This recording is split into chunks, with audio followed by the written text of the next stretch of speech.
Hello! Thank you for attending today's presentation titled, If You Feed Them, They Will Come. 3 Ways to Motivate and Retain Student Library Workers. My name is Lorelei Sterling, and I am the Head of Access Services at the University of Alaska, Anchorage. I am thankful to live and work on the Dena'ina homeland, and I was born and raised on the ancestral lands of the Costanoan, Rumsen, Ohlone. Learn more about the land you live on at nativeland.ca. Here is an overview of what I will be talking about today. I will start with a brief introduction and how that led me to student supervising. I will then cover a variety of methods I have used to keep good student workers, including things like contests, candy, and building community. I've learned a lot over the course of the last 10 years supervising student workers in a variety of academic libraries. I started as a part-time staff member at the University of California, Santa Cruz. I then moved into a visiting instructor position at the University of San Diego, supervising 25 undergraduate and 2 graduate students, and finally to a tenure-track position at the University of Alaska Anchorage, where I also now supervise 9 staff members and 15 to 20 undergraduates. Throughout these experiences, nothing has been more important than the work I've done training, motivating, and retaining student workers.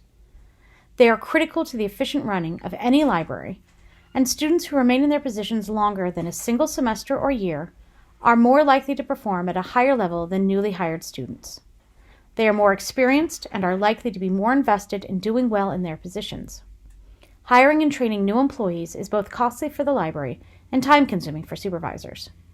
In addition, it takes quite a bit of time for newly hired students to be able to work at the same level as more experienced students.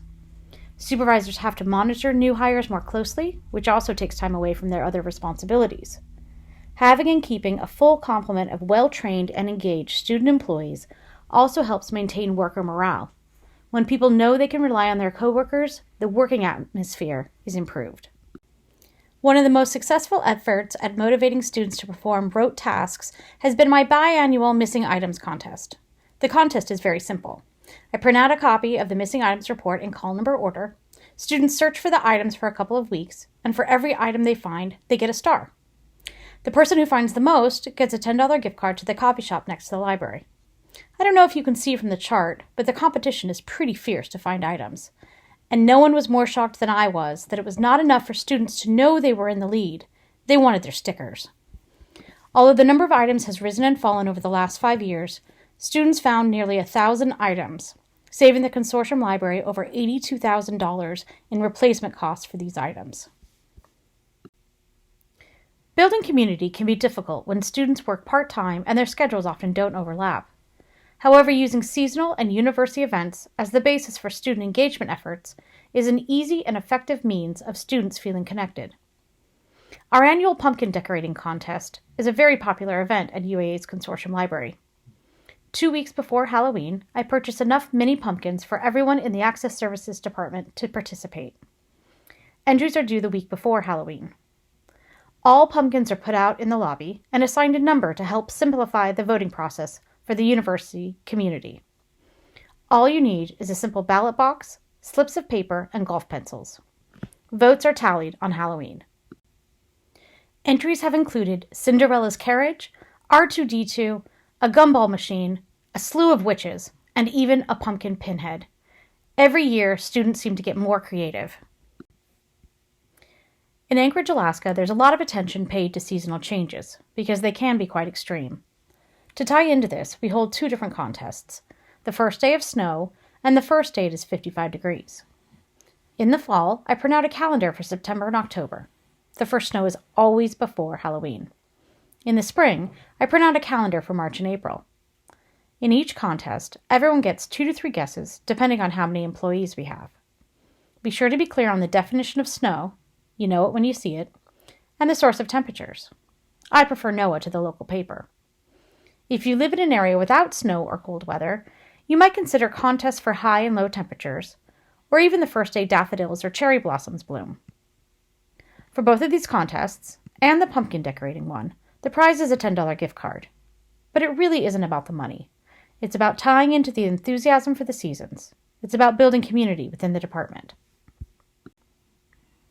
Student workers are students first, and helping them stay engaged in the broader university community helps with student employee retention, but even more importantly, with their retention within the university. 9 in the Spine is an annual event hosted by UAA's Alumni Association that pairs alumni with current students to play 9 holes of miniature golf for prizes. This last year, library student workers played, but also built a golf hole. They chose the theme of Hogwarts and the Whomping Willow. It was pretty impressive. None of these events are specifically related to the library or the work they do for us, but the students love them and love being able to participate. Again, it is not about winning a prize. It's about more than that. And working at the library is not just about shelving books and helping patrons. It's about gaining a community. Tailoring assignments to the skills and interests of individual student workers is not always possible. Shelving items, putting paper in the printers, and checking out books is work that has to be done. But if you have a student studying history, and there's a special project that the University Archives needs help with, this is a natural connection. When you have student veterans and you need a Veterans Day or Memorial Day display, match the work up with the student. If you have art majors and signs need to be created, let those students use their skills. And finally, shelf reading. Personally, I am terrible at this because my eyes cross after about 2 minutes, but I have found students who love it. And so, when there are downtimes, those students are happy and your collection gets a good once-over. Also, dividing shelving and shelf reading by interest area connects the student with the collection that would best support their studies. Photography students working with the TX section, English majors in the PRs, and music students in the Ms. Their work will be more focused, and they will be more dedicated to keeping these sections neat and tidy, as they will feel a sense of ownership and pride. And finally, a few helpful tips. One way of letting students know you are open to suggestions is to set up a suggestion box.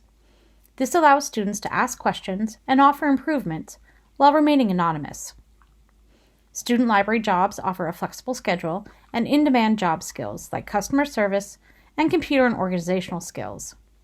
Make sure students understand that the experience they are getting is preparing them to work in a professional setting. And finally, never forget the power of candy. I have a candy dish on my desk that I keep stocked with the good stuff. Snickers, Twix, peanut butter cups, Skittles, you know what I mean. The students are not shy about mentioning their disappointment in lesser candies. You can purchase candy at huge discounts the day after Halloween, Christmas, Valentine's Day, and Easter. Due to COVID, this dish is now a plate, so no one is touching candy that they aren't taking.